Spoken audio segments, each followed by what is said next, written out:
How are you guys? Welcome to the Full Armor of Game. I'm your host, Czar Danya, along with the Texting Prince. Podcast episode number 4, how to build high status without money, without the nice cars, without the wealth or fame. We're going to go over ways that you guys can naturally make yourself perceived as high status. Because with me, with the Texting Prince, we never needed money in order to attract or keep women. We never needed money. We didn't have to show off the nice car, the glam, the jewelry. We didn't need any of that, fellas. Now we're going to teach you everything we know. So how does a man build status for himself? Status has to be built from the inside out in order to convey it to the rest of the world, including to women. Have a clear set of your boundaries. There is nothing that communicates your status quicker than this, fellas. I'm not talking from a whiny or victim mindset, but from a place that communicates high self-esteem and high self-reverence. This is only done by the way in which you handle situations that compromise your boundaries. Your tone, choice of words, your emotional state when communicating all factor into the way you communicate your boundaries. You have to be able to walk away from anything within 3 seconds when the heat is around the corner. That's from the movie Heat, fellas. I want you to remember that quote. You have to be able to walk away from anything within 3 seconds when the heat is around the corner. When the bullshit starts, I don't care how nice the ass is or how big her tits are, you need to be willing to walk away.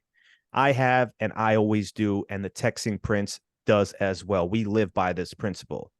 Remember, your balance and boundaries are much more important than any piece of ass out there, because at the end of the day, when it's all said and done, you have to be with yourself. And the second you compromise who you are, it's never easy or comfortable being in your own skin. So don't do it. I put a price on my respect and my boundaries, and my price is my fucking life, fellas. And I mean that. This is when women will start respecting you, and men will also begin giving you respect as well. This is one of the best ways you can convey your high status is by having boundaries, fellas, having a clear set of boundaries. I don't care if you're around your close friends and they want to do drugs. You get away from that situation. You stop hanging out with them. You don't need any negative, toxic influences in your life. If a woman comes to your house and she's not following your boundaries, you have to kick her out. You have to let her know, hey, listen, you know what? We can do this another time. I want you to leave. I had this happen to me once. Girl came over. I asked her politely if she can please take her shoes off. She didn't listen. She thought I was joking. I wasn't being serious. Oh, who are you? So she sat down on the couch with her shoes on. I told her once again, hey, listen, I said it before. This is the last time I'm going to tell you, take your shoes off. She still didn't listen. I had to grab my balls and tell her, hey, you have to go. We can do this another time. Not even 5 minutes after she left, she called me 30 times in a row. It had to be 20 to 30 times blowing up my phone because no man has ever put her in her place like that, fellas. My status was instantly raised in her eyes.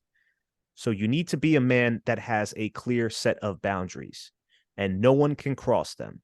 I don't care how beautiful she is. I don't care if you didn't get laid in a year, and this is your opportunity right now with this woman. Nope, doesn't matter. She has to go. And watch how quickly they chase you, fellas. Yeah. So another one I have for how you can display high status without needing that money or the cars and all that stuff is it's with vision, not your eye vision. It's more of your foresight, your future that you can see that others can't see yet. So, for example, I was a second grade school teacher for 5 years, and that was in a huge peak of getting a lot of women. My starting salary was about $35,000 a year after or before taxes. So I did not walk around with a lot of money, and women know that as a public school teacher. But what happens with vision is if you can create a vision for your life women fall in love with potential. This is why there's so many women that will say they stayed together with that one guy because they saw potential in him. So if you don't have that high status yet, having a vision for your life, a plan for your life, can create almost that same effect, because women can see that in you. They can see that potential and they know that you're going somewhere. So even as a school teacher, when I started out, my vision was not just, I was never satisfied with just being a normal everyday teacher. I was spending a couple hours after school every day trying to create a better atmosphere for my classroom. I was learning from the expert teachers. I was picking everybody's brains, and I had a vision in my mind that I was going to change the education system, the public education system, or at least I was going to change that in my classroom. So when women saw me, I was not just another teacher. They saw that I was reading books on teaching. They saw that I was always looking to learn and to better my craft. And so a woman didn't just go, Adam, just a school teacher. She saw potential because I saw potential. I had this vision for my life, and I was not going to be satisfied with anything mediocre. I was going to go places, and whether that was in the education system, I ended up leaving that or not, didn't matter, because I had bigger things going on in my life. So again, no one looks at a school teacher as someone with high status, but when you have something like vision, let's just say you're an Uber driver or you're doing something on the side. If you have a grind and you have that mindset and you're not just, oh, I'm just an Uber driver and that's what I do. It's like, this is paying the bills, because what I really want to do is I want to start my ad agency company. I want to become a marketing guru. And you have all these plans on the side and you speak with that vision where you can see it clearly. Women will latch onto that vision with you and they will start to believe that. So if you have vision, you know that you're going places. Where you're at now is not nearly as important if you're a guy that is constantly growing, constantly going places, and women love that in a man. Yeah, that's a killer point. Killer point. And that's going to lead into the next one, ambition. And I love how you talked about that, because on a lot of my videos, Texting Prince, what a lot of guys comment is, oh, all you just need is money. Women want money. If you have money, they'll be attracted to you. They don't understand women. You don't need money. You don't need to be the richest person in the world to attract women. What you need is vision. You need ambition. That's the next one. If you have ambition, you have goals. She knows you're going places and she believes you because of your actions. She will follow you, fellas. Look at Conor McGregor and his wife. We mentioned that on one of the podcasts, The Green Flags. She was with him because he had a vision. He didn't have any money. He was getting welfare. She still stayed with him because she believed in what he believed. And I had a woman once tell me, ambition in a man is a natural aphrodisiac. It turns them on because a man is supposed to be driven by purpose, by ambition, by having goals. Whether you're the pizza driver, whether you're the Uber driver, Uber Eats driver, it doesn't matter, fellas. As long as you have ambition, you have goals, you're using that extra time you have to get done what you need to get done, she will stay with you.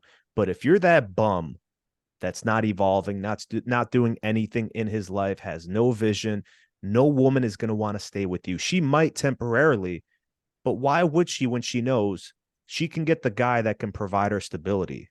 She can get that guy that's heading places. She can get that guy that is already successful. It's a losing battle for you. But if you are on your grind, I promise you, fellas, you don't need money to get women. We never had money. There were times where I was dead broke, didn't have a car. Women were still begging me to meet them in New York City for these expensive restaurants that they would pay for. They would even pay for the Uber for me to get there from New Jersey. That's how much they wanted to see me because I still perceived myself as high status. They saw something in me. They saw the potential. I had a vision.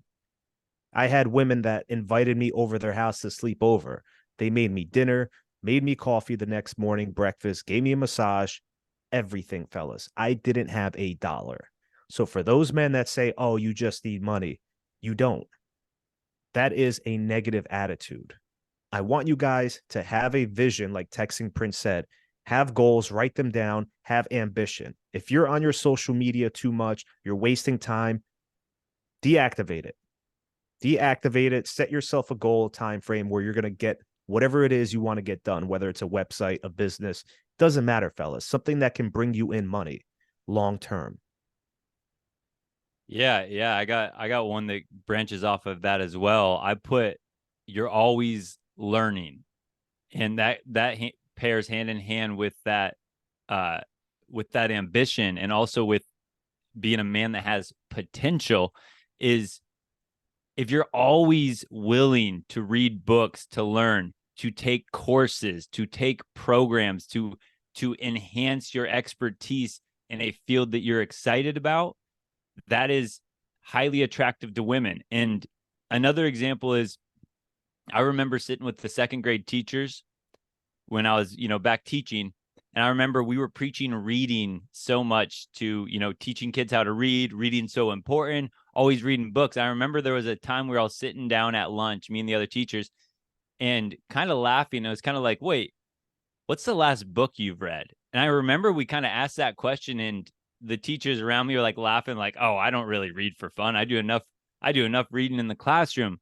And so I remember at that moment, I was like, if kids are going to take me seriously, I need to show them that reading is important. And so at that moment, this was probably 2014 or so, maybe it's 2013. I set a book goal for myself to read 25 chapter books in the year. And that was my first goal I had. I made a chart, and I was, focused on, you got to read 2 books a month, basically, maybe 3. And at the time, I remember thinking, that's kind of a big goal, 25 books. Because at the time, I was done with college and all that stuff, and I thought I was done learning in a sense. But what I also used to do is with women is I was trying to get into learning new things, and I was getting these self-help books, psychology books, the 7 Habits of Highly Successful People, the Law of Success, all of these books. I remember when I'd have girls over, I would hide them. I didn't want them to see my books, because I thought they're going to look at me as a nerd, or they're going to go, oh, this guy needs books. He's not naturally, this confident, or whatever it is. And I started to realize, it's like, I'm not going to hide that from anyone. That's who I am. And so what I would do is, I was hanging out with a girl. I might leave her, I'm going to go make drinks or do whatever, take my shower. And what would happen is, girls, whenever I'd come out, I would see them always huddled around my bookshelf. They would see what I was reading, and then they would see my book chart.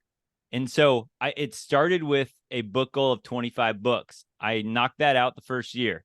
The next year, I had a book goal of 50 books a year. I knocked that one out. My next goal I had was 100 books a year. And I actually dug this out before we started. So this was in 2016. And I had a goal of 100 books. I wanted 5 biographies. I wanted 10 real estate books, 10 plus business books, and then 15 fiction, to just kind of give my mind a break in a sense. But I would have this. I would have all the, books I read, and I would mark them off, how many pages they were when I completed that. And this was a goal specifically for me that I would have on my door. I wasn't flashing it to women. I wasn't bragging about this goal, but girls would all start to migrate and see that. And they would look at that and they'd be like, is that serious? Is that something you really do?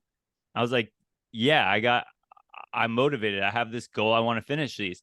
And so when you're always learning, you're always growing. Remember, when we talk about hypergamy with women, a woman wants the highest status man that she feels she can attain. Well, if you're complacent, if you're not going anywhere in life, now you're competing with all the other high status men out there.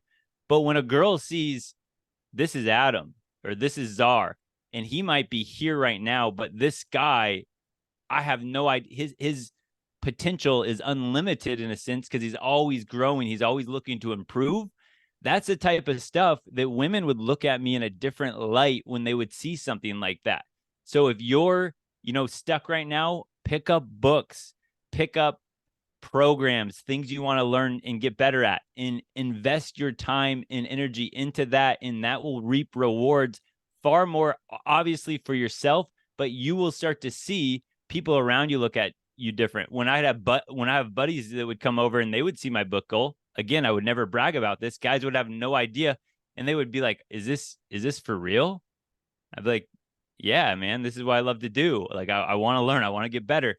That's the type of thing that makes you different from every other guy. It makes you different from the rich guy down the road that has that really nice car and he has all that money, but he's at his limit in a sense.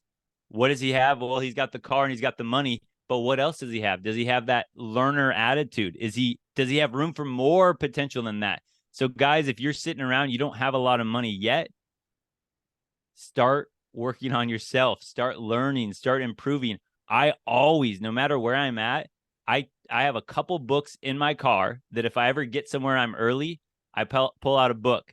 If I go to the bar and I'm meeting buddies out there and I bring my little gym bag and I have a book or two in there, and if I'm early, I could care less. I'm sitting there and I'm good. I got another chapter I can finish here. So everywhere I go, I'm constantly looking at books or reading or something. When I have that downtime, when you're driving in the car, put on an audiobook and fill your head with things that are going to help you improve in life. Yeah, there was a lot of gems dropped in there. And you guys can't see the video unless we post it on our YouTube, but Texting Prince, he has a library right behind him of not a library, but he has a bookshelf filled with books. I have a bookshelf filled with books. And you have to learn to enjoy the process of learning. That is a great conversation starter. I still bring books with me everywhere I go. Everywhere. If I'm waiting for the barber, at the doctor's office, wherever, I have a book on me. I'm highlighting, I'm learning new things. Get into the habit. When you go take a dump in the toilet, bring a book instead of your phone. When you wake up in the morning, don't look at your phone. Read 10 pages out of a book. And we have to start a book series podcast, Texting Prince, because I get a lot of messages and comments. What books do you read? What books do you read? We're going to have to save that for a separate podcast, right? Each of our own 10 favorite books that every man should read. So you guys will enjoy that one. But the most important thing is a woman can see certain things that a man can't. They know if you're just trying to paint the perfect picture and you are a man of inaction. That doesn't work, fellas. They can see through that facade. You really have to be about it. You have to really be about it. This woman has to believe in you. And the whole idea of hypergamy, many guys think that what's the point of getting in a relationship with a girl if she's going to be quick to monkey branch and leave me the second she meets a guy of higher status. Fellas, hypergamy is only true if the girl knows you are complacent, you're not going any places, fellas. Of course, then hypergamy is true. But if she believes in you, she sees your potential, she knows this is it. This is the guy, he's going places. He's going to start his own empire. She's not going anywhere, fellas. And I would have girls come over, like Texting Prince said, you'd go to the bathroom, they'd be reading a book, opening something you had on the bookshelf. They're curious. What is he reading? Right? They love that stuff. When they see that, they love a man who's intelligent, not the nerdy type, right? You still have a backbone. You're still a man, but it surprises them. Wow, he loves to read. He's very smart. And he's highlighting things in the book, writing down certain vocabulary words he's learning. That's powerful, fellas. I used to have my book of poetry open because I would love to write and be creative. I would leave it for the woman to see. It was cheeky. It was very sneaky, right? So I'd be in the bathroom. They'd be reading the poetry and they would just be like amazed. Holy shit. I didn't even know you could write. The creativity you have. That's very attractive, fellas. How many other guys are doing that? Whether you write screenplays, whether you read books, whatever it is. Okay. I remember I went into one of my friends' house and he was very into anatomy. He was a trainer. He became a physical therapist. He had the human body. He had posters of the human body, the anatomy hung up on his walls. To me, that was very interesting because I said, wow, he's really enveloped in his craft. He's into it. Okay. Women see that. They're like, damn, right. If you want to be a dentist, you have dental books everywhere. You have teeth flying around, whatever, like models of teeth. might be a little creepy and weird, but the girl knows this is his passion. He's ambitious. He's heading places. Yeah, and on top of that one, and I know that for the guys without the video, I'm gonna try to, I guess, explain this, but just two books I know that you like as well as are right. Outwitting the Devil, Napoleon Hill, Influence, right here, The Psychology of Persuasion. Well, I have some buddies that fill up their library just for show. They have these old books they've never looked at, they've never read, they've never picked up, and they kind of put that as a show. But it's a whole different story when a girl can pick up a book like Outwitting the Devil and she flips through it and she sees there's highlights in every single page here. This is not fake. She sees right when she opens the cover of this, she sees that I have page numbers. Wow. I have, quotes on everything. I have, I want to reread that when I need a certain something like that. That can't be fake. And so this is, and although I really like what you're doing there when you're leaving your poetry out for girls to see, for these, when girls try to pick up my books and they try to read what I wrote, I'll actually take it away from them and be like, hey, that's kind of like my diary. That's not for you. That's kind of my personal stuff. I was like, you can see this is the book. And girls like, well, can I borrow that book? It's like, no, that's my book. That's got all my, that's got all my notes in that. If you really like this book, you can buy it on Amazon, and I'll tell her something like that. But that is the difference. It's not just for show. It's for me. And what happens is it's just a bonus effect that it happens to really catch the eyes and attention of women. And they get very, very curious. And they're like, whoa, this is not a show. This guy's actually interacting with his books. He's highlighting them. He's going back to his books when he wants to, grab that great information that he read before. And now he wants it to stick with him. Yeah, let me jump on that right now. This is how amazing carrying a book with you can be as you're reading it in public places, because I've had many girls ask me, what are you reading?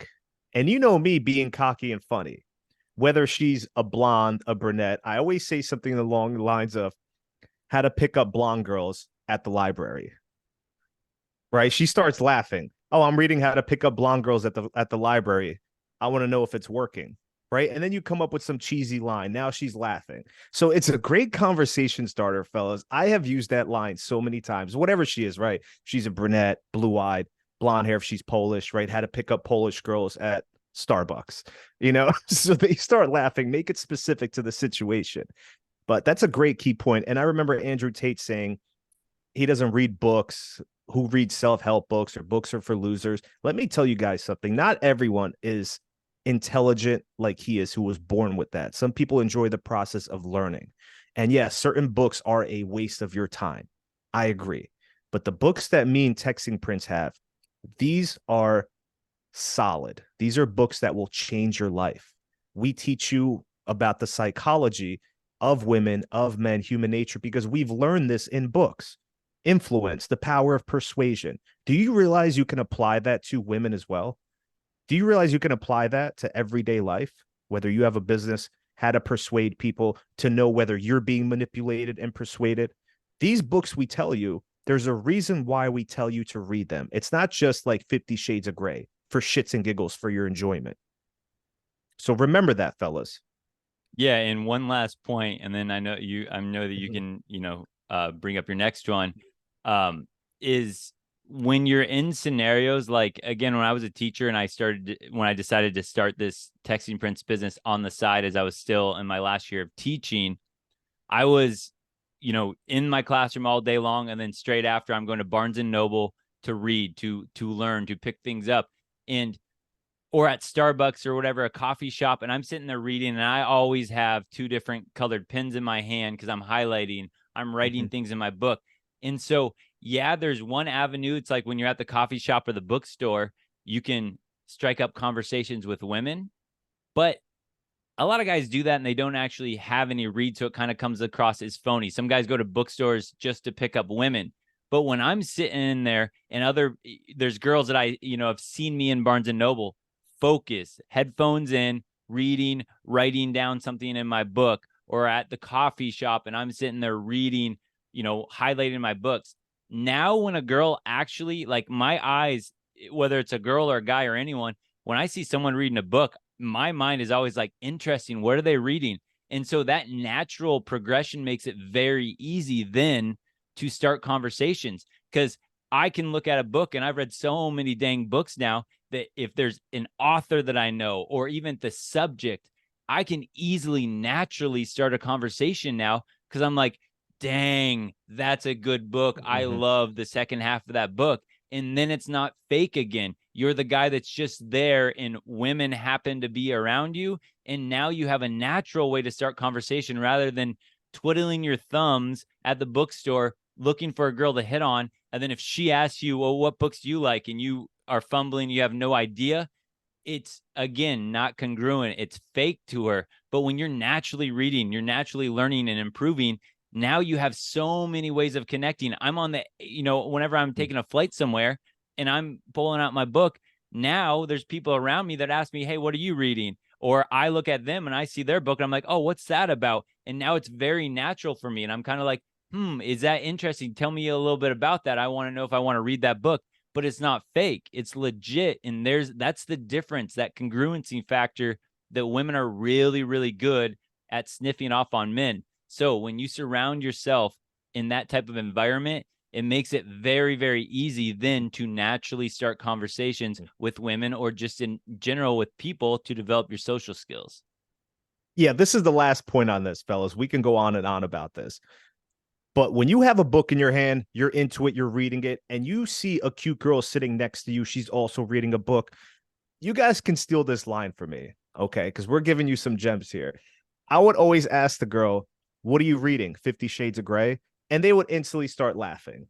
Conversation opener right there. You could talk to them about the movie, why they liked it, if they ever saw it, whatever, guys. But that is a great conversation opener. You guys can all steal that. It works like a charm. Yeah, it's good. The next one. This is very important. Being in shape. You must work out as a man. A man with a killer physique will shut down every room he walks into when combined with masculine energy. People associate a strong, fit body with status, intelligence, and honesty. Did you know that people instinctively find someone who's attractive as more honest than an unattractive person? So if you're fit, you're in shape, you look good, they actually see you as being honest, which is attractive. Yeah, I got one here for raising your status, and this can go a lot of different ways for whatever your strengths are as a man. So I'll give you some examples here. Is be in your zone of genius. And what I mean by that, and I'll give you a contrasting point of view, is I love to golf. And I'm out on the golf course a lot, out on the driving range, trying to improve my craft. I have a lot of women that they know I golf a lot. So they'll text me, can you take me golfing with you? I just want to ride along in the cart with you and watch you golf.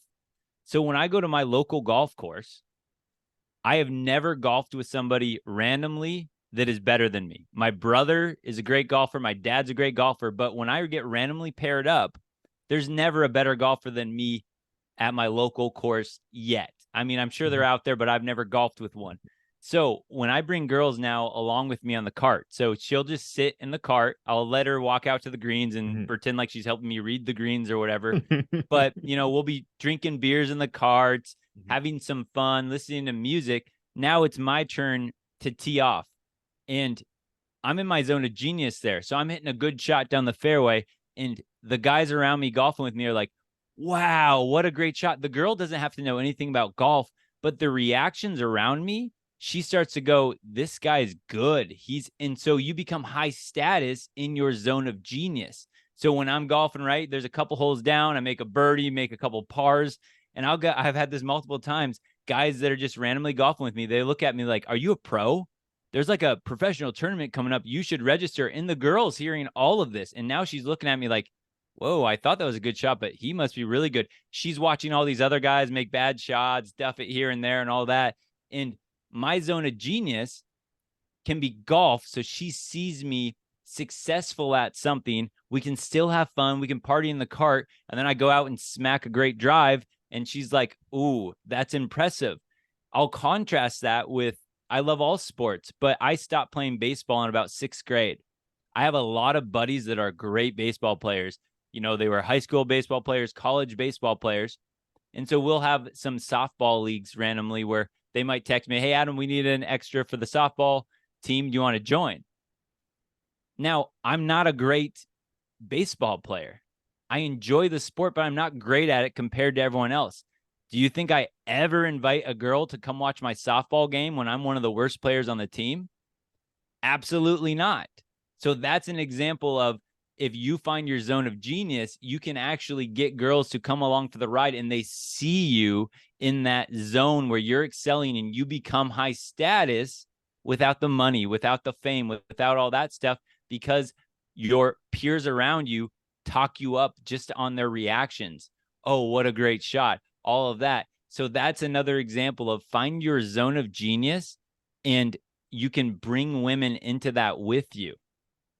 Yeah, and surprise them, fellas. Don't tell them, surprise them. Yes. You Yes. have to That's a surprise great them. point. So say if you're a great outdoorsman, she doesn't know. You decide to go camping with her, and all of a sudden you know how to start a fire, you're catching fish, you know how to be in a survival situation. She had no idea about this. Do you realize how sexually attracted she is to you in that moment now?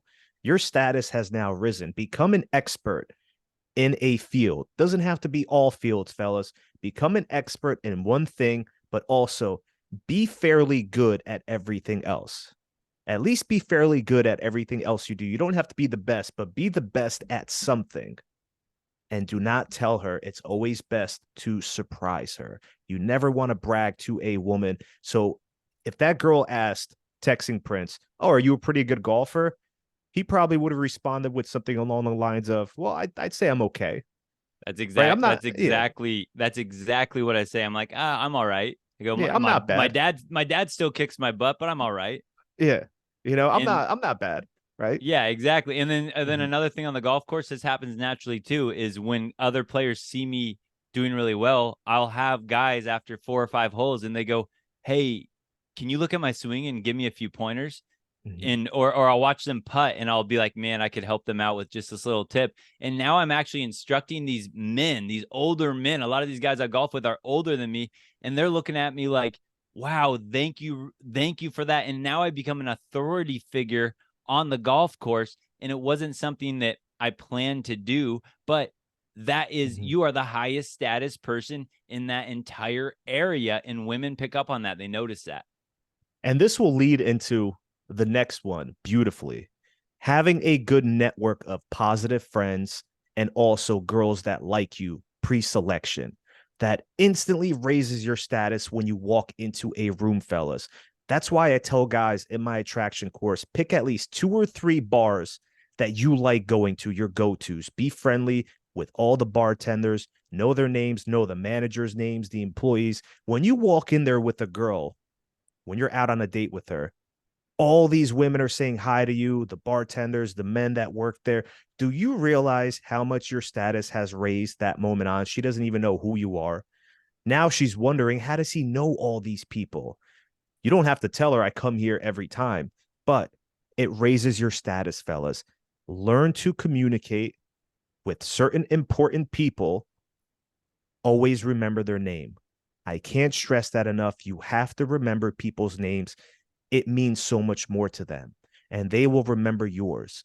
I go to this one spot by me, a classy bar. I always bring a girl out on a date there, texting Prince. So they might, it's funny, the looks they give me because they see me with a new girl almost every 2 to 3 weeks, going to that same spot. It's comfortable. The lights are dim, no TVs, smells like wood burning when you walk in. Nice, classy place. And everyone knows me there by now. The bartenders, they all know I'm likable. You have to be likable, communicate with everyone. That right there will do 50% of the work for you when you walk into a place. Instead of the guy that doesn't know anyone, he's not likable, too scared to communicate, doesn't say hi to people, doesn't make strong eye contact. You have to learn to communicate, fellas. Yeah, that actually is almost exactly what I wrote for another thing for status, and just going to branch right off of that. Is I said, do women know you? Do people know you? And my example is when I walk into my local gym, for pickleball. I've mentioned this before. Pickleball is actually a great sport now to meet women. It's picking up everywhere. Adam, I So, see so many women on the pickleball field now. I'm like, damn it, I should take Adam's advice. well, Enjoy. and not only that, you Yeah. get a lot of older people too, but Mhm. then like you said, remember their names. I specifically, so when I walk into my gym at pickleball, I walk in, I smile at everybody. I know everybody by first name. And if I don't know them yet, I go up to them. Hey, I'm sorry I haven't met you yet. What's your name? And I'm friendly, smiling with them. And so now when I'm playing, everywhere I go, I walk in, people say hi to me. I say hi back, and I know everyone by name. And again, this isn't something that I planned to meet women on, but I've met multiple women while I'm playing pickleball. And one of the things that one of the girls recently said to me, that I actually just met on the pickleball court, was she goes, okay, I thought you were cute, but when I saw that everybody around you knew who you were interacting with everyone, you were friendly with everyone, everyone was having a good time. And apparently, when I was in the middle of playing, people were talking really good about me just randomly on the side. And this girl heard all of that. I had no idea. And she actually told me this later. She's like, it was amazing how social you were with everybody and how everybody loved you. And she goes, when I saw that, she's like, I knew I had to, go out on a date with you. I knew I had to get to know you more. And that's another example, right? Be friendly, know people's names. I don't care if it's the old lady playing pickleball or the old guy. I'm friendly to everyone. I treat everyone the same. I don't change my style up for an attractive woman, but now I have word of mouth. I have these ladies or these other guys are like, hey, I got a niece, or I've got a so and so, and she's single, and man, you guys would be perfect. And now they're trying to network for me. They're trying to talk me up because I know their names. I'm friendly. And that, again, right? You don't, it could be the local bar, it could be the social gatherings, but even at your gym and all that stuff, when you're just in your normal environment, be social with people, be friendly, get to know them, because you never know when that situation will arise and that pretty girl pops up. And now you have, 45 wingmen and wing women all around you. And like I said, I'm in the middle of playing pickleball and they're talking me up. I had no idea, but that's the type of stuff that it really, really raises your social status, which again is highly attractive to women. So try to be friendly, try to be social, and learn people's names. Greet them with a smile. There was this YouTube video I saw. The name of their channel is That Was Epic. The guy's name is Juan. It's really big. So he does pickup lines. He goes to college universities. He films himself picking up girls. So there was this one beautiful blonde sitting at the table. She was handing out flyers for some event. He approached her. He started talking to her. You could tell she wasn't really interested in him until he had one guy go up to him and say, man, I love your videos. Oh my God, I can't believe you're here. Can I take a picture with you? Then a second guy went up to him. Yo, bro, I love your videos. Like, do you mind if I take a picture with you? I wish you saw this girl's face light up and her energy. It was like a jolt. Like, who are you? And then she was playing with her hair. Instantly, she was attracted to him. Instantly, you could see the change in her body language, in her demeanor. And now she's asking, like, who are you? Like, what? What do you do? That's how powerful that is, fellas. All he needed was two people to go up to him and know him, right? He's likable. They watch his videos. But if you ever ask a girl for her name, you can't remember her name, I want you to write it somewhere in your notepad on your phone with the description, right? Oh, blonde Rachel, whatever. If you need to do that to remember their name, I still do that sometimes because I've lost women by calling them the wrong name. That's how important that is, fellas. I remember I called her name was Lexi. I called her Liz. All of a sudden, the attraction was gone. A person's name is very important. It also shows you care. You took the time to remember it. You're intelligent. Your memory is sharp. Yeah. When the first thing I do on the golf course when I meet new golfers, I introduce myself to them. I hear, oh, okay, Rod, Jerry, great to meet you. And I go right over to my cart. I don't do it so they see it. And I write their names on the bottom of my scorecard because I know when they hit a good shot, I want to say, great shot, Rod.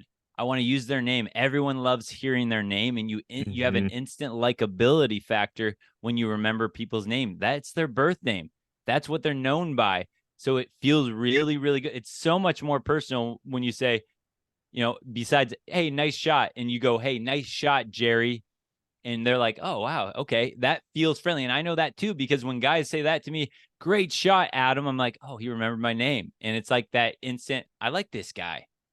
Yeah, to the average person, it might not make sense, Adam, but guys, trust us. It goes a long way.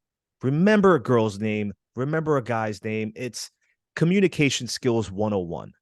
Yeah, say Okay. at the barista at Starbucks or wherever you go, the coffee shop, if they have a name tag, even if you're going to Target in the cashier, the clerk, I always, if they have a name tag, I want to always see that. And then I want to say, hey, thank you very much, Wes. Thank you very much, Lana, whatever. I'm using their names, right? These people could, maybe you never see them again and you just make their day, Mhm. and that's great enough. But maybe you do see them again. And now you Mhm. have that instant likability factor, and they want to help you out. They want to give you Mhm. discounts. They want to set you up with people when they know you're single or whatnot Mhm. because you remembered their name. Especially if you do that around a girl you bring to Starbucks anywhere. And like you said, you see the name tag. Oh, thank you, Sue. Your girl Exactly. automatically, she pays attention to that, fellas. You're very conscientious. You pay attention to details. Your status has risen in her eyes. How many other guys are doing that? I don't care if she's ugly, bald, whatever. I don't care what the person looks like. You respect everyone. You remember their names. Okay. Absolutely. So you want to do a quick break for the email question here that you have? Let's do another one. I'm going to pull it up right now. Okay. Okay. Do you want If me you to go into one or you Yeah, got go one? ahead. Go into one. I'm going to pull it up right now. Okay. So I talk or I look about this for high status is when you're around your friends or your family or people you're close with, how do they talk about you and respect you or disrespect you? If you're in the group of friends and you're always the punching bag, you're the guy that everyone makes fun of, you either need to find a new group of friends or set them aside, not in the social environment. You're not going to get all butthurt in the moment, get all emotional, but you need to lay down the law and say something. I remember a specific example when I was a teacher. And again, I'm the social fun guy when I'm at the bar, drinking, having a good time. And I remember some of my buddies would get jealous because I would go up and, talk to all these women. And I would have this one guy that would come up and, as I'm, talking to a girl, he'd be like, this is like his line to try to get in. He would try to put me down a peg to put himself up a peg. And he would be like, can you believe they let this guy teach kids? Can you believe that they let this guy around kids and all that stuff? And it was such a disrespectful thing to say that now I like the guy, right? And I knew what he was doing. He was jealous that I was getting women and he wasn't. But I held my cool, whatever. But the next time we were all together drinking before we went out to the bar, I sat all my buddies aside and I said, guys, if we are all cool guys, that raises all of our status in women's eyes. If you are talking positively about your friends and they're talking positively about you, women go, these are all cool social guys. Rather than the friends that try to disrespect each other, put each other down in front of these random group of women. And then again, women just go, why are you hanging out with a bunch of losers? It doesn't seem like you like your friends that much. So if you're hanging around a bunch of losers by association, you're a loser. So I remember saying that and having this discussion because it was a good buddy of mine. I knew what he was doing. I wasn't ready to just kick him out of the group and not hang out with him again. But after I had that talk, I was like, guys, I'm going to talk you up when you're not around. You talk me up when I'm not around. And now we can all share a piece of the pie. Hey, guys, guess what? If I'm the guy that always gets women, you talk me up and I got one woman. Guess what? Once I have her, I'm going to get her friends and I'm going to introduce them to you. And now I'm already taken. So now you guys have your fair share because we're all working together rather than trying to compete and disrespect each other in this environment and making us all look like a bunch of losers. So have that discussion with your friends if they are, using each other as a punching bag And if you're always the butt of the joke, I know there's, some buddies in college or whatever, and they were always getting reamed on by everyone. Though that's the type of guy, that guy might need to find a new group of friends or a new group of friends to go out with so that he doesn't have that disrespect. But make sure that your buddies are on the same page. Talk each other up. When my buddy goes to the bathroom, and I know he's interested in a girl, I'm not going to try to steal his girl. I'm trying to go and be like, man, no, he's a really cool guy. I love the guy. I've known him since second grade. He's one of the most loyal friends you could have. And I'm always talking my buddies up. And that's what I expect that they're going to do as well when I'm not around, because that if it's your close group of friends and you're getting disrespected, that looks very, very poor in a woman's eyes. I remember when we were in high school, you remember this, you're with your friends, there's a group of beautiful girls or one or two girls, and all of a sudden they try downplaying you. They try talking shit about you, disrespecting you to try to up one on you, make themselves perceived as more alpha, more attractive to the girl. Let me tell you something, guys. We always went home empty-handed when we played that game. If you play that game, you will always go empty-handed. There's nothing better than having a game plan with you and one of your boys when you guys go out as a wingman. Come up with a game plan. Okay, I'm going to say this about you. You say this about me. Brag for one another. You raise each other's status. The quickest way to raise your status when someone else brags about you and you're not there to know about it. Yep. All of a sudden, you can appear more attractive in her eyes. And we started doing that later on in life, me and my best friend as a wingman. We started talking each other up. And the success we had was almost 100% every time.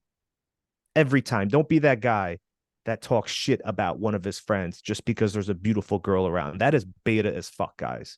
That is the most beta shit you can ever do. And we used to do that back in high school. Yeah, and I know we'll get to the email question, but one more point on this is I some of the worst advice, there's some really bad advice in game books and all that stuff, or and it never sat right with me. Amogging.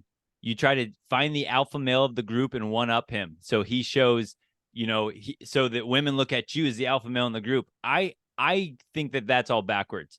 If I see a guy that looks cool and there's a guy maybe, and he has, 3 or 4 girls with him, I'm not going to try to go up and try to out alpha the guy.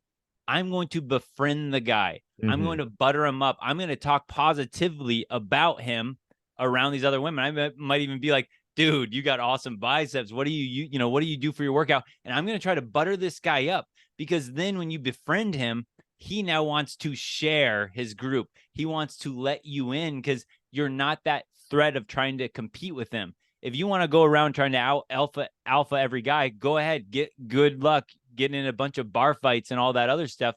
So there's certain pieces of advice that I just think are terrible. That is one of them. It's always better to make a friendly impression. Get good in with this guy. And if he's eyeing one girl, I'm fine. I'm not going to try to step on this guy's toe and try to take his girl. I'm going to try to butter him up in front of that girl he wants. He's happy. He's got the girl he wants. And now this guy's like, wow, I like this guy around. Now he's like, hey, check out this girl's friends. Hey, and he introduces you. And now you actually are in communion with this guy instead of in competition. And you disarm him. Exactly. You're very disarming. Disarm him. Yes. That's pickup 101, guys. If you see a guy with several beautiful girls, don't talk to the girls first. Introduce yourself to the guy. Talk to him first. He has to know you're not a threat. When he knows you're not a threat, you're friendly with him, then you ask him this question. So, how do you guys know each other? So if he says, oh, that one right there, that's my girlfriend. These are her friends. We're just hanging out. Aha. I know to stay away from her. I know these two are single. Yeah. And I'll try to find that out real quick too, is like, if I'm getting invited to a party with some buddies, I don't know a lot of people, whatever, I'm going to try to find the guys. And we're away from the girls, I'm going to be like, hey, so is there any girls here that you guys have your eye on? Like, I'm not trying to step on any toes, and I'm trying to get that information out early. And then I'm like, okay, this guy likes this girl. How can I butter him up to make him look better rather than, oh, I'm going to try to steal this guy's girl? And you can also buy him a drink. Yo, bro, I like you. Let me buy you a drink. You can bring him over and then talk to him like, yo, which one's your girlfriend? Right? Which ones are the single? Which one's the crazy one that I should stay away from? Yeah, Right? Find out information. Now you guys have it in with each other. You're like best buds. exactly. Because men get protective of their groups. I see this all the time with my buddies too. If a new guy walks up and tries to talk to our group, I'll see some of my buddies and they just look like total. They're like ready to be a total dick to this guy. But if that guy comes in and he's like, buttering us up or just having a friendly conversation with us up, then we're like, hey, this guy's really cool. We're introducing him to our girls. Mm-hmm. But if he comes in and he tries to take some girls, or he tries to start talking to the girls on the side when we're there and tries to sneak his way in, guys get very protective of that. Yeah. And that's just a masculine trait. You're very protective of your Yeah. investment, of your women, and you should be protective. Okay, let's get into the email. This one happens to everyone, fellas. We wanted to read it. It's very short. How are you guys? So me and my girlfriend recently broke up. It's been several months now, and she texted me asking me to pick up my sweatshirt that I left at her house. I don't know how to play this. Could you please help me out? Should I go there or should I just ignore her? So when you guys leave a piece of clothing, an item at your girl's place, she still has it. They might reach out to you just to see you again. Okay. That could be viewed as a trap, depending on how you guys want to take it. I want to know your move on this one, Adam. We've all been Yeah. in this situation. Oh, yeah. And I think in this situation, it might be different from how I was first perceiving it. Because normally, if a girl has my sweatshirt or a girl borrows my shirts or whatever, that's why I won't let a girl take like one of my Vikings jerseys. She's always like, oh, I want to take this home and sleep in it. I'll give it back. It's like, no, no, no. I know if I loan a piece of clothing out to a woman, I expect that property's not coming back. Like that's Mm-hmm. just how it usually works. So in this scenario, though, if a girl is trying to, hey, you need to come back and get this thing, yeah, to me, that sounds like she wants to see you again. I mean, because typically it's like the guy's like, oh, shoot, I left 4 sweatshirts. I need to go get them. And then he has to try to figure out his way. And I'm like, dude, it's a lost cause. Never give a girl a sweatshirt that you never want, that you want to keep. I lost so Mm-hmm. many sweatshirts in college and pieces of clothing, basketball shorts, all of that stuff. So Mm-hmm. usually I chalk it up as a lost cause. But in a scenario like that where she's reaching out asking him to get it, to me, and especially if she's like, you need to come over and get it. She wants you over at her place. Yeah, to me, it sounds like she wants an excuse to see him. Now, how do you respond to that? You could always respond with, oh, leave it on your front steps. I'll pick it up. Yeah. So you don't have to see her. But I know the timing of that. Anytime, and this happened to me about 3.5 years ago with me and my girlfriend that I loved, I knew it was over because right away she asked me to pick up everything that I've given her because she didn't want any memories of me ever. That's how I knew it was completely over. It wasn't 3 weeks later, a month later, and she randomly hits me up. Maybe she wanted to see me again because they'll forget about you by then, fellas. This girl wanted to get rid of my stuff right away. And I did the same thing 2 weeks later. I didn't even hit her up. We were done after that. I grabbed everything that reminded me of her, any gifts. I left it on top of the hood of her car. And my best friend drove me there. He was nice enough because I was a mess during that time. I was a mess. Yeah. Yeah. I guess there has definitely been instances where girls want to give me my sweatshirt back. But what I find is a lot of times they'll spray their perfume in it. Like they'll spray it freshly in there. And then in that instance, I know what they're trying to do. They're trying to leave that. They're trying to actually play psychology with me. They're trying to make it so every time I smell that scent, I think of her. And it's actually a smart strategic move. I've even said that to some women before. It's like some girl sent me a card. She was overseas. And when I opened up the card, she had this like really nice handwritten note. And she had sprayed her perfume on it on purpose. And I even texted her. I was like, that's a smart move. You're just trying to get me to think about you when I look at that and smell that. And she like had this little giggle and all that stuff. So yeah, there's definitely different Yeah. situations to it. Like if she's totally done with you, that's one side. But like if she's like spraying that perfume and she wants to put her hooks in you and thinks that, she'll Mhm. forever be in your life in that situation, I just think that's Yeah. kind of cute. I wouldn't take anything back unless it has significant value, because you don't know what type of witchcraft they're concocting, right? You don't know if they have a piece of your hair That's strand. They're that's so true. Some guy creating just some potion. commented. Some guy commented on one of my YouTube videos, and he goes, "Adam, you need to read this Witches, Feminism, and the Fall of the West book." So I actually just got it like yesterday or something from Amazon. But yeah, good point. I have She to read might that. she I have might to read take that. your she might take your clothes and make a little voodoo doll and do some weird satanic rituals with it and try to Mhm. that's a good point. Yeah. I wouldn't trust them. I'm serious. You don't know what these women are into. And if you're That's inviting unhealthy spirits back because she wants to have revenge now, don't risk it, fellas. That's Don't risk. that You honestly can is a keep good it. point, guys. Yeah, These you days can you keep can't it. rule that one out. Yeah, you can keep that book, that gold bracelet. I don't want it. Right? So you got to cut your losses. Okay. But we hope we helped you out with that one. If you guys have any messages, email me at czarofdating@gmail.com. Give us the details.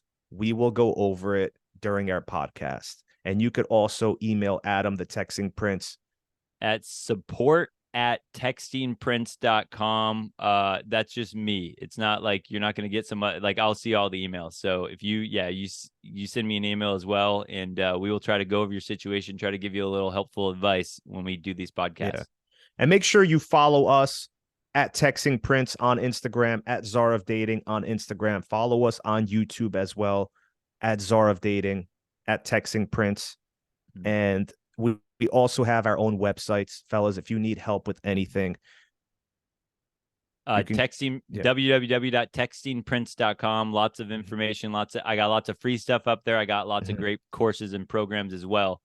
And mine is czardating.com. Not Czar of Dating, Czar Dating. I also have great courses. I have my own VIP membership. Texting Prince does as well if you guys want to join. And I have a free Dark Psychology of Woman ebook you can download. Check it out.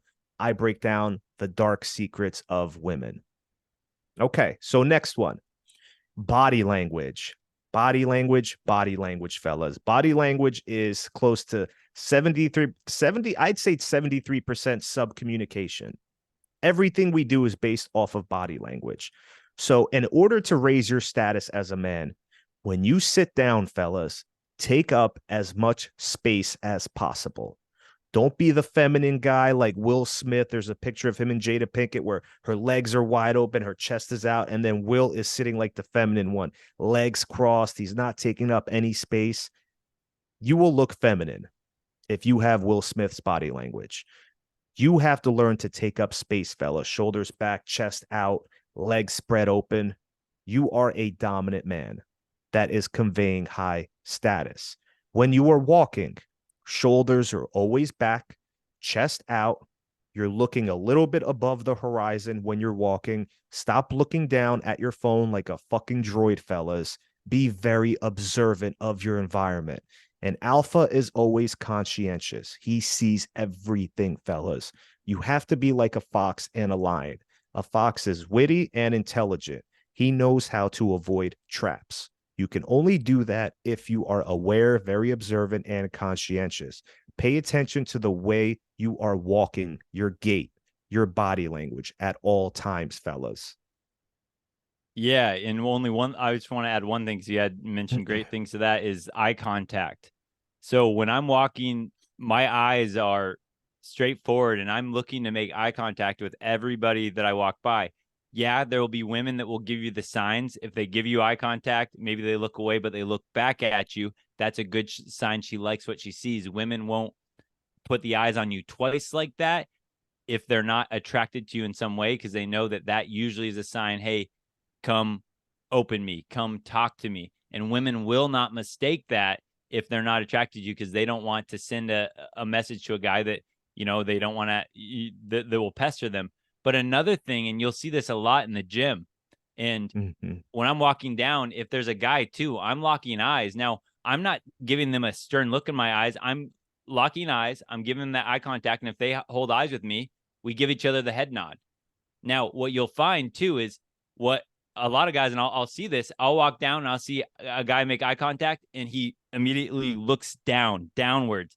And in a sub communication there, he's bowing down. He's submitting to me saying, I don't want any confrontation. I'm not looking at you. So if you're doing that to other guys, right? If you're making eye contact, do not look down. You're submitting to them. Hold that eye contact, give them a little smile, and give them a little head nod. When I walk through the gym and I see that, I can instantly see the guys that are confident in themselves and the guys that aren't. I love it. I love it when I'm walking down and I make eye contact with a guy and we're both kind of holding it. And then when you hold that eye contact, it's like a rite of passage. You give each other the head nod and it's like, okay, respect. That's kind of the way it goes. But when you walk down the hallways, you'll notice this too. If you're holding eye contact with men, and it's not like a creepy way, right? But when you're locking eyes with the guys and they instantly bow down, to me, I'm like, I almost kind of feel bad. I'm like, man, that guy needs a little confidence boost. But there are the guys, especially at the gym, you're going to see a lot more of those alpha men. And you walk, and it's not a scary thing at all. You lock eyes, you hold that eye contact, and then as you're passing by, you give each other the rite of passage, the head nod. And in my head, my respect goes up for the guy that walks by that holds eye contact with me, as I'm sure it does on the reverse end as well to him. It's interesting, right? When you make eye contact with a stranger, I want you guys to notice what you do. You always give them the head nod. Hey, what's up? You nod your head down. If it's someone you know and you see them, you always raise your head up. Hey, what's up? I want you to notice that there's a slight difference, right, in the body language. But they did a study with stalkers, serial killers, kidnappers, rapists. They knew who the easy targets were based on eye contact. They knew who their target was. The person that was the easiest, the weakest in their eyes, they would instantly avoid eye contact. They don't even want to look at them. The alpha, the one who has high status, who is seen as a threat, he will always make eye contact and let the person know, hey, what's up? I see you. Yeah. I know you're there. That's the guy they don't want to mess with. Yeah, you're right. That is that. Now that I'm replaying that in my head, it's my head goes up first when I'm making that eye contact with a guy. But like I said, if your first reaction is downwards, it's like submission. It's like you're bowing down to them in a sense, like, hey, I don't want any confrontation. You're the alpha. Go ahead, do your thing, versus that head nod up. And then, right, you hold it and you get the head nod and maybe even go, hey, what's up? Hey, how's it going? Like, is you're walking past. And that's kind of that rite of passage. I want you to notice that, Adam. It's actually really pay attention to this. With people you know and you recognize, you lift your head up. Hey, what's up? If it's someone you don't know, you're walking by them, you make eye contact, it's always the head nod down, but you still are seeing them. You're just saying, hey, what's up? Right? You're acknowledging them. Like you nodding your head down is you acknowledging them. Like, I see you. Yeah. Right. But if it's with a guy you recognize, you're familiar with, hey, what's up, man? You lift your head up. It's a subtle change, but I want you to pay attention to that next time. And another key point, you'll notice this with beta males at the gym, out in public. They make these sudden movements. They make sudden movements low status. If someone calls out their name, they turn their head very quickly. It's a very quick movement.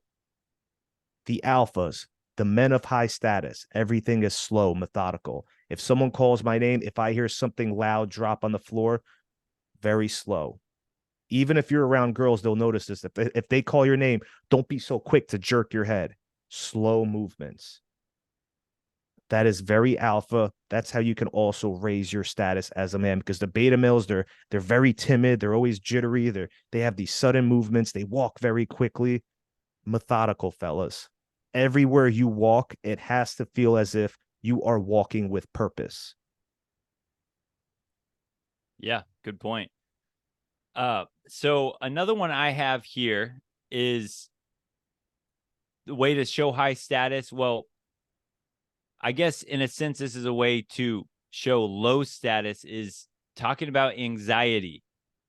Anxiety, I've heard it said before, is insecurity. It means you're not comfortable, you're not confident in something. So I say, do not speak about your fears, your discomforts, or anxiety to women.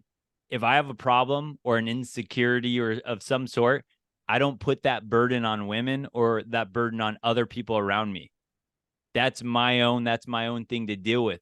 But I hear this a lot. I even heard a girl say, when she hears that a guy goes to therapy frequently, she loses a lot of attraction for him because he's speaking about his problems and all that. And I know that people can say, you know, the mental health crisis, guys need to be able to talk to someone. It's like, but this is, again, it's kind of a rite of passage. As men, we figure it out, right? I read all these self-help books. I read all these psychology books.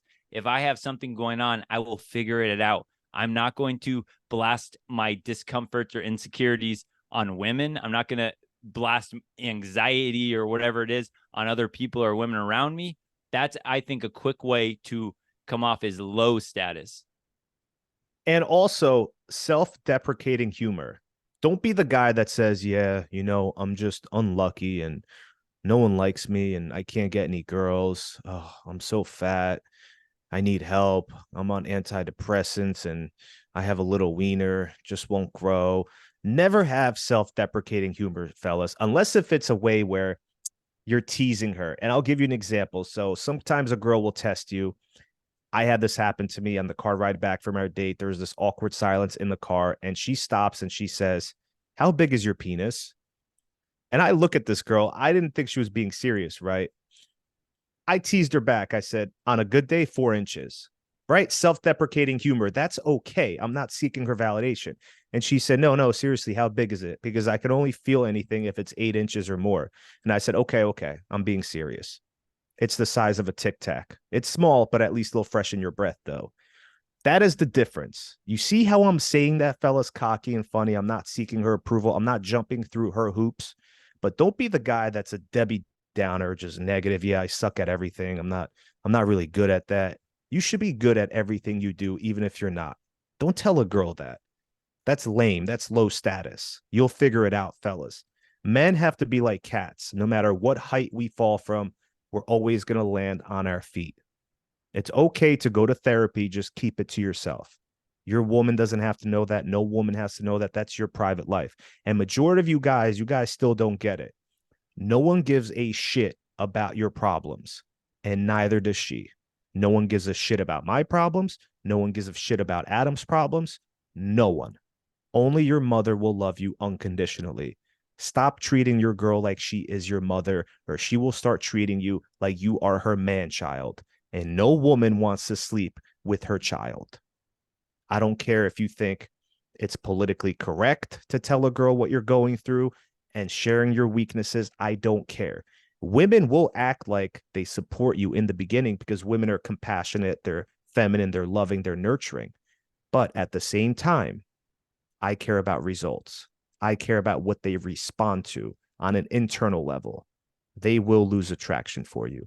Ask me how I know this, fellas, because I've been there before and I never saw these girls ever again. And they were the sweetest, most feminine women ever loving.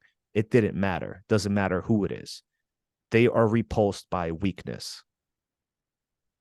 Yeah, and you mentioned something in there about like being a Debbie Downer versus, you know, more of like an optimist in a sense. And one of the things I have is a growth mindset versus a fixed mindset. It's a great book, especially if you have children of your own, you're teaching. It's called Mindset by Carol Dweck.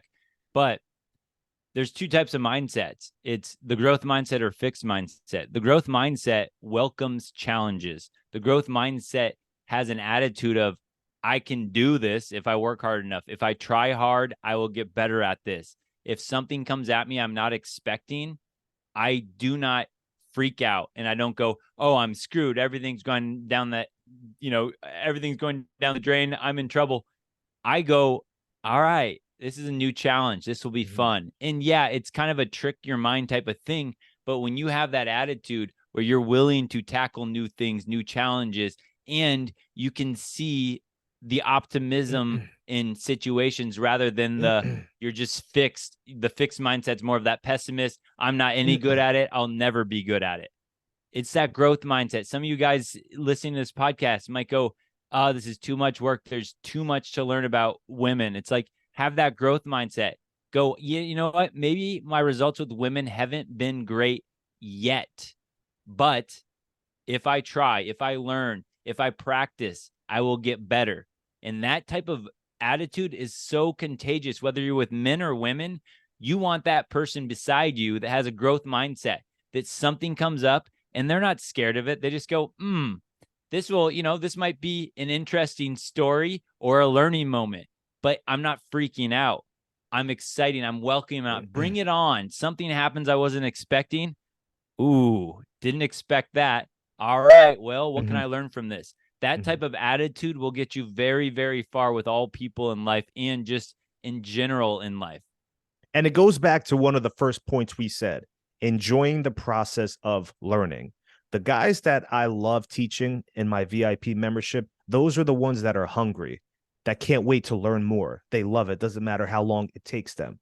The person I don't want to deal with is the one that has that fixed mindset. Oh, I'll never be good with women. I just don't get it. It's too much work. I hate working with those people. I refuse to. I want the guy who's motivated. I want the guy who wants it bad, because I was there at one point, but I enjoyed the process of learning about women. If I got rejected, man, what did I do wrong? Let me learn about this. Was it my body language? How can I change the tonality of my voice, the way I stand? Maybe it was the way I said something, the speed at which I said it. Let me change up that. So you guys have to go back to the drawing board. If you don't enjoy the process of learning with everything we're teaching you, you will never be good with women. It's that simple. The men that are good with women are the ones that are hungry. They want to learn. They don't care about rejections. Okay, Yeah. so then the next one. Go ahead. Go ahead. Yeah. No, if you had something to say, go. Yeah, I had, and I get all sorts of messages and DMs from guys, and whether they're in my coaching programs or not, there's such a difference when a guy comes in as a learner and he goes, wow, this is really cool. I never looked at it this way. Hey, could you help me out with this? And they give me a question or something like that. I instantly want to help him. Versus there was this just recently a 15-year-old that messaged me. He's like, hey, I liked your guys' podcast you guys did. And then all he started to do was blab about how good he is at game. And he goes, yeah, I listened to the whole thing. I listened to all your episodes so far. And he goes, well, it was all stuff I already knew. And then he tried to tell me about, and I'm sitting here going, dude, this kid's 15. There is no way that he is as good as he thinks. He's watched some YouTube videos, but he hasn't experienced anything. And that kid, he just kept blasting my messages, and I stopped responding because it's like, yeah, in another sense, he has a fixed mindset because he doesn't think he can learn. He's just sitting there going, well, I know everything, blah, blah, blah. He's a 15-year-old kid. I didn't know anything about women when I was 15, and let alone when I was 25, I thought I was a master. Every year I go, I learn more and more, and I'm like, dang, and it just adds to my tool belt. But this kid's coming in at 15, and I was even trying to butter him up. It's like, man, it's really good you're learning this stuff this young. And then he was like, yeah, I'm really good and all this, and he just started bragging all this stuff, and I'm like, dude, come on, man. Like, if you're a 15-year-old kid and you go, man, I really want to learn this. I'm young and I haven't. It's like, it's a totally different attitude when a kid or a man, even men that, have been divorced or whatever, and they're like 55 and they're going, wow, this is stuff that, I wish I knew before, but I'm really glad I'm learning it now. It's like, yes, I can work with that. I can work with an old dog that is willing to learn new tricks versus the person that thinks they come in as a master and they try to come off as all cool and suave. And I'm like, I smell right through that, just like women do. It's like guys try to brag to me about how good they are at game. And I'm like, dude, it's like, I smell it. It's not congruent. But when a guy admits, hey, I haven't been that good in the past, but these new things I'm learning, I got a lot of hope for the future. I'm like, heck yes, man. I want you to be successful now. And I know how you're feeling because I was the same way. But when you have that learner attitude, you will figure this out little by little. You will piece it together. But if you come in at like a know-it-all, or you come in at is the Debbie Downer, nothing will ever work, this is stupid, all women are evil, all that type of stuff. It's like, I can't help you if you're not willing to help yourself, if you're not willing to grow your own or willing to learn something. Yeah, and that leads us to the next point. He's trying to seek your approval and seek your validation. Maybe you'll like him more. And that is lame, guys. Let me tell you something. At 15 years old, and he thinks he knows everything, that's impressive. He must be us reincarnated in this time, in this lifetime. That just boggles my mind, because it took us over 17 years of practice, rejections, learning. And we didn't have this stuff back then, fellas. We didn't have social media, YouTube. We had to learn this on our own. So that's very impressive to me, man. That boggles my mind. But me and Adam, we answer all of our messages. We help you if you want to be helped. And then we send you towards the right sources, we give you the right direction on how to get that help if you're being serious about it. So don't forget to follow us on Instagram, support us. We're one of the few dating coaches that actually respond to our messages because we care about you guys. And like I said, this leads to the next point. You never seek anyone's approval or validation. High status men, we are disagreeable in a sense where we don't care what other people's opinions are of us. As long as we're not breaking any laws, not doing anything stupid or idiotic, we don't care. We stick to our guns. We say what we mean, and we mean what we say. If you try to seek a woman's approval, validation, that is beta simp behavior. I talk about this in my attraction course. I mentioned this over 50 times. There is nothing more unattractive than seeking a woman's approval or seeking her validation. And I'll give you a quick story of me and this older, beautiful Polish woman, blonde hair, blue eyes, when we went out on a date to grab a couple of drinks. This was the first date we had. She met me for some drinks at that classy bar I told you about I always go to. Midway through the date, there's this awkward silence.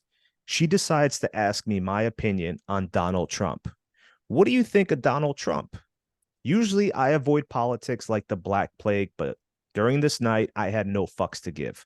I broke one of my own rules. I didn't care. And this is a learning lesson for you guys. I told her, I love the guy. Why? And all of a sudden, her expression changed. She looked as if she just saw a fucking alien from outer space, her face scrunched up, and she tried preaching to me how he was a bad man. She was beginning to educate me why he's bad and all these other things. But I kept asking her, why don't you like him? And she couldn't give me any logical explanation. It was just everything the media was portraying him to be. I never swayed from my opinion, guys. I didn't tell her, you know what? You're right. Now that I'm thinking about it, Donald Trump is an evil man. I can't believe I like them. If I said that, fellas, she would have lost all attraction for me. But I never seek anyone's approval or validation. I stuck to my guns. I didn't care. She wasn't going to change my mind on whether or not I will continue liking Trump. And guess what? I still went over her place and I gave her the hot beef injection, Donald Trump style. So you guys have to learn a valuable lesson. If someone doesn't agree with your opinion, never make them sway your opinion. I'm not here to change anyone's opinions or views. If you're open-minded and you want to listen, that's one thing. But you can never change anyone's opinions. Don't ever let someone else or a woman change your opinion about a view that you have in order to fit their ideologies, in order to fit their views. That's when you seek their approval. That's when you seek their validation. When you're trying to brag or boast about yourself, you're seeking a person's approval. That is very weak. High status men, we don't care who likes us or who doesn't like us. They see us as we are, fellas. A high status man does not care about the opinions of sheep. Czars and kings do not care about the opinions of peasants. We don't. I was seen as high status that night because I stuck to my guns, fellas. She could not sway my opinion. I don't care. I was rock solid on how I felt about Trump. And just because she was beautiful doesn't mean she was going to change my mind. Yeah, actually, well, get that discussion has come up a lot since, 2016. And I'm the same way. If a girl brings it up and she wants to bring the fire, like, I'm not going to bring that up if I know it's going to cause friction. But if a girl brings it up, I'm also team Trump and I don't back down. And I'll say is I really like Trump. And I'll even say, hey, do you want to keep talking about this or do you want to move on to another subject? Now, whatever happens in the back of my mind, I go, oh, once I charm this girl and get her over to my place, before we sleep together, I'm going to pull out my Trump hat from the closet and I'm going to make her yell Team Trump or I love Trump. And I'm going to play that game with her and really, or like on the date, if she's like all frustrated, I'm just like, hey, we don't have to keep talking about this, but just know, by the end of the night, you're going to like him a lot more, like something like that. And that's the type of thing where I'm not going to back down. I have a Donald Trump putter cover on the golf course and I get some comments. I'm live in Washington State and I never back down or whatever. But if someone wants to bring up an argument, I'll just be like, hey, you want to talk politics on the golf course?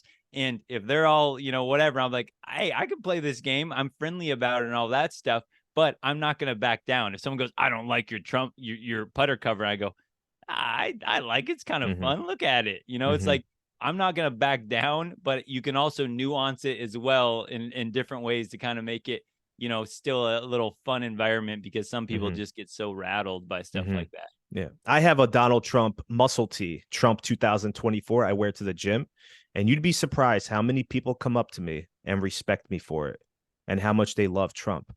But so many other people are afraid because of the stigmatism behind it.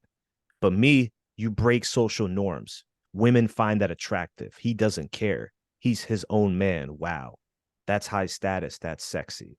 Yeah, it shows you have balls, because And it shows you have balls. That it's a controversial topic, and if you're gonna wear that shirt, you're gonna get comments. So when I see someone like that, I'm always like, love that, great shirt or something like that, because I know it takes balls to wear stuff like that. I know. I mean, you're in Jersey, I'm in Washington State, not the friendliest places for Trump support.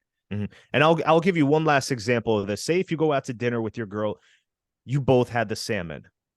On the way back, your girl says, no, you tell your girl, wow, that was the best salmon I ever had. And your girl responds with, really? I thought it was abysmal at best. It was dry. I didn't like it. It didn't have enough seasoning. If you change your mind and all of a sudden you say, you know what, babe, you were right. That salmon did taste horrible. It was abysmal. You are a beta male, bro. You are low status, point blank. A real alpha, the person who doesn't care about the opinions of others, he'll tell her, well, not everyone has great taste in salmon. Yeah. And that's it. And he leaves it at that, fella. So that's another great example. Women will test you like that, even in relationships. Yeah, my favorite color is purple, and I love it if some guy or some girl is like, purple, that's like a girl color. Like, I love when they say something like that. It's like, no, it's the best color out there. You have bad eyes if you don't see how great the color purple is. But I'm not going to back down and go, oh, you're right. My favorite color is actually red. What's your favorite color? Oh, it's green. Oh, actually, my favorite color is actually green. I'm going to stick to my guns. Yeah. You see, if a girl says that, right, Adam, if she says, oh, purple is your favorite color. Oh, why? That's such a girly color. I would respond with, really? Well, you should see my purple Barney sheets I have in my house, right? My bed sheets, there you go. My purple Barney bed sheets. Just go with the flow, man. Double down on it. So do you have any others? I have one or two others, but with sake of time, they're not need, they don't need to be said. So what are you thinking? Do you have another one you want to end with, or? Let's see. One more. Okay. This one's very important, fellas, and I want you to understand this. Okay. I'm going to go over this one quickly because I want to focus on the other one. So never put a woman first in your life. Your goals, purpose, God, your health, well-being, your family, they all come first before a woman. The second you put her first, it's game over, fellas.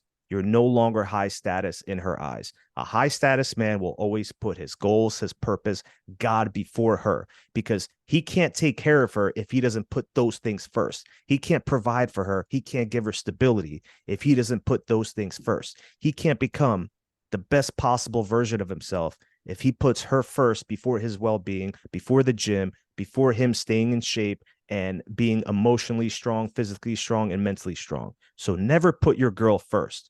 But the one I want to really talk about is putting a woman in her place. Fellas, never be afraid to call her out on negative behaviors. Only low status beta males are too scared to tell a girl how they feel about her behaviors when she's disrespecting him.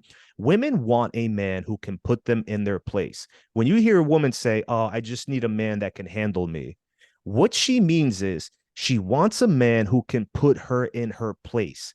That's what a woman means when she says that, fellas. It's not rocket science. So you have to be a man of high status. Any disrespectful behavior you see that she's displaying, automatically you put her in her place. And you don't wait a week. You don't wait 24 hours to text her or let her know, hey, listen, I didn't like what you did. With women, you have to check them right then and there because they'll forget about it right after. And you look like a coward who was afraid to tell her. So you had to wait a couple of days or 24 hours. I used to do that in my beta male days. I would text a girl a week later, hey, listen, I just didn't like the way you said this, or that's very weak, fellas. A man of high status, he does not tolerate shit from anyone. So the second you see any type of blatant disrespect, you shut that shit down immediately, fellas. Immediately. Stop everything you're doing.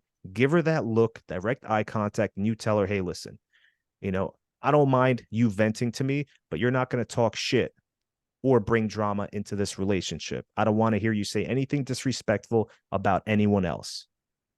You're better than that. This is what I mean, fellas. Don't be scared. You're only a simp if you're scared to tell a girl how you feel. Yeah, and if I'm in person with a girl, I will let her know. I'll let her know it with my facial expressions, or I'll say it's like that was gross. I'll say something like that, like if I really don't like it. If I'm texting a girl and she says something disrespectful or whatever, I will basically freeze them out, but I'll just dislike her comment that I didn't like, or I'll just literally send a thumbs down. And in my mind, I'm like, I'm done with this girl, and I'm gonna let her sweat it out for days or weeks at a time until she replays what just happened, replays the messages in her head, and then she comes and goes, "Wow, I'm so sorry. I think you're mad at me for blah blah blah," or she'll go, "Are you mad at me? Can we talk about this type of thing?" But like, I'm going to freeze her out in a way when she does something I don't like. And again, this is why there's two different ways to play this. But the whole thing is, if she does something I don't like, I don't just let that slide. I back away. I ignore her. I give her the thumbs down emoticon, and then I'm done texting her until she figures it out on her own and replays that all in her mind, and then comes back with an apology or, some other way better attitude. And she'll learn by the way that I freeze her out how I like to be treated. So there are two ways you can do that: more direct, more indirect. But the whole point is, I don't tolerate it. He doesn't tolerate it. I love that. And this is why you're the texting master, Adam, because I started using that move. If I don't like something, thumbs down on the message or send them a thumbs down emoji. And you know what? Let them think about what they did. Yep. If she disrespects you, fellas, you remove your attention. Your attention is your greatest currency you have. If she's treating you well, talking to you nicely, give her a little bit more attention.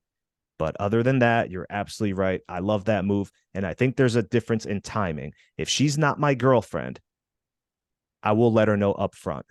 I'll send her a text. Hey, listen, that was very unattractive. I don't appreciate being talked to in that way or disrespected. If it's a girl I'm just dating, right? Nothing serious. Maybe I just met her. I don't know her that well yet. Thumbs down. Okay. Or the thumbs down emoji. But if she's someone I know personally and we've been together, I'm letting her know. Yeah. Either way, you're Either way. teaching her how you are, Mm-hmm. how you want to be treated and how you're willing to be treated. Mm-hmm. And if you just let it slide and keep playing like it's no big deal, she will Mm-hmm. learn that she's able to treat you that way and she can get Mm-hmm. away with it, versus Mm-hmm. remove your attention. Or if you want to be direct about it and call her out in that way, you can do Mm-hmm. that as well. But the whole point is, she needs to learn what is acceptable behavior with you and what is not. And a Yeah. lot of guys are a little too scared of losing a woman to put their foot down in that way. Yeah. So always, this is the last thing. This is my motto, right? Always leave them better than you found them. Always leave them better than you found them, because every breakup, the girl always told me what I did wrong so I could fix it. So I could be responsible for my mistakes to make sure I don't do it again with the next girl I meet. But most of you guys, your biggest problem, you do not let a woman know what you found unattractive, what she did wrong, so she can't fix it. You guys are too scared to be upfront and be selectively honest with her. That is a low status man. Always leave them better than you found them. When you get fired at a job, they tell you exactly what you did wrong that got you fired. That prepares you to go into the next job acting right, learning from your mistakes, taking responsibility. If they don't tell you what you did wrong and they just fire you out of the blue, how are you going to know what to learn from or what to be responsible for? You can't learn from your mistakes and grow from that. Remember that. Yeah, yeah, and I like that motto in life as well too. It's like, it, I try to leave experiences with people, with women, better than I found them in that same way as well. And if I'm trying to think, I had something in my mind, but All right, it Yeah, just slipped out. I'll tell you now, Adam calls me out on my bullshit. He calls me out on my bullshit because he wants what's best for us. He wants me to grow from it and to take responsibility. And that's what a true friend should be, right? A true friend should call you out on your behavior or certain things that, or, if you're becoming a little too complacent and you need to start doing this, a good friend will always call you out on that. Constructive criticism. They want what's best for you. They're not doing it to be an asshole. Same thing with you and a woman or your friends in life. You have to show them high status by letting them know what is not cool. And maybe they're getting complacent. They have to start fixing a certain issue they have. Yeah, yeah. I guess maybe where I was going with this too is like if you're if a woman wants to get commitment from you and you're not willing to give it to her, that's not you don't want to settle down with her or whatever. When I mean like leave him better than you found him as well, it's like if a girl I'm not if I have no plans and I know a girl wants to get married and have kids someday and I have no plans of that as of right now. If she is in that spot where she wants to date for someone that's serious, I'm not going to keep trying to manipulate her and draw her back in just to continue playing the same games. If a girl's really straightforward with this, I've had this, a few times recently, especially when you get girls that are, anywhere from, 27 years old to 32 years old. I'm not going to try to keep bringing them in with false promises. Yeah, well, maybe I will have kids with you someday like that. I'm going to go, hey, no, you know where I stand. I don't want anything serious right now, but I do wish you the best of luck. And I do hope you find that guy that you're, looking for. That's where I, have that moral compass line in the sand where, yeah, maybe when I was younger, I would try to do whatever I could just to get what I wanted. But when you're playing with people's lives, especially when you get these older women that have a certain biological clock to where they can have children, if I'm not serious and she's asking me and I'm still telling them, I'm always like, hey, I'm always here to hang out. We can have a good time and all that stuff. But no, I don't want to get married. The marriage laws are terrible, divorce laws, whatever. I will be upfront with her about that. And I'll say, we can continue hanging out, but that my mind is not changing anytime soon. So if you need to go explore that, I really do wish you the best. And I do. I want people to have good lives. But that is one little caveat here of like when you learn, with great power comes great responsibility. When you can reel a girl back in by saying certain things, but you're giving her false promises. At this point in my life, I don't like that. I don't agree with that mindset. So if you're in that spot and you see a girl and, she's a sweet girl and all that, try to leave her better than you found her. In that case too, I might even tell women, it's like, hey, I've told this to some of my single girl friends that are 30, 32, 35. And I sat them down one time. I was like, hey, you guys all want men, right? And they're like, yeah. And I go, quite honestly, if you're pro-feminist, you're all that girls empowerment, I'm like, that's such a big turnoff to the type of guys that you're going to want to settle down with. And like these women are open to that. I'm like, here's why. And I will tell them, blah, blah, blah. But I'll try to give them that piece of information if they're really looking for a guy. Or, another girl, if she has certain habits that I'm like, that's disrespectful, something like that. And she's looking for a long-term relationship. I might say something like that. Hey, if you're really looking for something serious, you have a guy that you really like, you should not be doing blah, blah, and blah. That will turn off most men, or these men will just see you as someone to sleep with and they won't take you seriously. Yeah, that was the last point that I had, selective honesty. And you basically just nailed it. Don't be the Kanye West that can't shut his mouth or he can't control what he says. Be selectively honest, fellas. Selective honesty. Women will appreciate you. That's how you can also convey high status around others. Okay. So we'll end the podcast here. Adam, you can end it since I started it, but if anyone has any more podcasts they want us to do, leave the comments either on the YouTube channel when we post this video or on the Spotify channel. What do you want us to talk about next? Yeah. And I'm thinking for episode 5, what are you thinking about ways to remain mysterious? That's a good one. Yeah. And then right after that, someone gave me a great one, ways that women test men and how to pass them. Okay. And how to pass them. And then maybe after that, we could talk about the Bible game remastered. I did it on my YouTube channel. I want to do it with you now. Bible verses that teach you about game and what they mean. We'll break it down for you. That everyone loved that one, especially if you're spiritual, you believe in Christ, you're religious. Very good one for you guys. Yeah, so that's what you guys can look forward to next week. Episode 5, Ways to Remain Mysterious. And for guys, if we still get these comments, I get them on mine when I'm talking about mystery and all that stuff and how important that is. And guys are like, well, no, it's important to be straightforward with women and be honest. It's like, guys, women love mystery in a man. Once she has you figured out, it's game over. Or her eyes start to wander and look for a guy that she can't quite figure out yet. Mystery is so important with women, and there's so many cool ways you can do this, not just only in your persona, but when you're setting dates or all different areas of that. So it's really important to be mysterious, to learn how to create mystery in your life and to give women something to wonder about. So episode 5 will be Ways to Remain Mysterious. And in the show notes, I will put our Instagrams. I will put both of our websites as well that you guys can go if you want some focused instruction. You got something you really need to work on. We have it down. We've done this before, and we're happy to teach it to other men to learn from, because I remember when I was trying to learn this stuff and I was stuck and there was no buddies I could ask. I couldn't ask, relatives of mine that didn't seem to have this great attraction with women. So we're there for you guys. And that will be coming next week, episode 5, Ways to Remain Mysterious. Yeah. And I have a couple tricks up my sleeve. I got a couple tools in my toolbox. I think they're going to learn a lot from me and you, Adam, on how to remain mysterious. And we use these all the time, fellas. I guarantee you, no one has the game we're teaching you. No one. So keep tuning in, fellas. We love you. If you're young, you still don't know the game yet, you're afraid to approach women, you're not getting women, invest in our courses. That is the full package right there, fellas. And it will be the best investment you ever make. It will prepare you for how to attract women and keep them and put on the full armor of game.